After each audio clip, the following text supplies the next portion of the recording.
మీరు ఎంతో మేలు చేసిన వాళ్ళు అవుతారు. రైతాంగం మళ్ళీ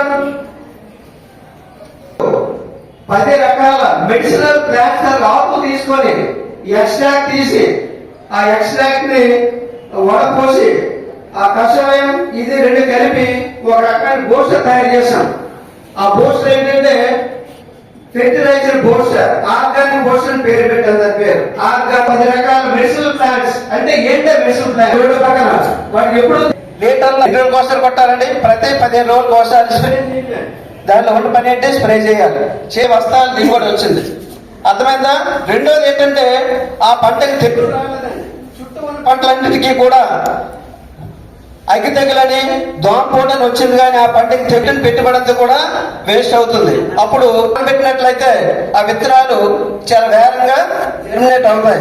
మొలకలు వచ్చిన వాటిని మనము ట్రేలో వేసినట్లయితే మొక్కలు ఆరోగ్యంగా వస్తాయి.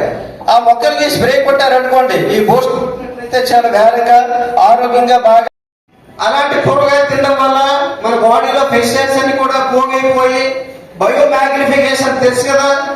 మన బాడీ పదార్థాలు రకరకాల పదార్థాలు తినడం వల్ల బాడీలో పెస్టిసైడ్స్ ఎక్కువైఫికేషన్ జరగడం వల్ల ప్రధానంగా చెడిపోయే వ్యవస్థ ఏంటి?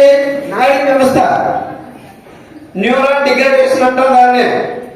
అలా జరగడం వల్ల చాలా చిన్న వయసులోనే ఏమవుతుంది? ఆల్జీమర్స్, ఎలాగైనా చేతులు పడిపోతాయి. అలాగే మతి మరుపు, అలాగే పార్కిన్సన్, అలాగే న్యూరాన్ వీక్నెస్, ఇలాంటి వ్యాధులన్నీ చాలా చిన్న వయసులోనే వచ్చేస్తున్నాయి. కారణం ఏంటి? మనం తినే ఫుడ్లో ఎక్కువగా పెస్టిసైడ్స్ ఉండడం వల్ల. అలాగే రెండవది, మనం తినే ఫుడ్లో ఎక్కువగా యూరియా ఉండడం వల్ల ఏమవుతుందంటే ఇంకొక రకమైనటువంటి ఇబ్బందులు వస్తున్నాయి.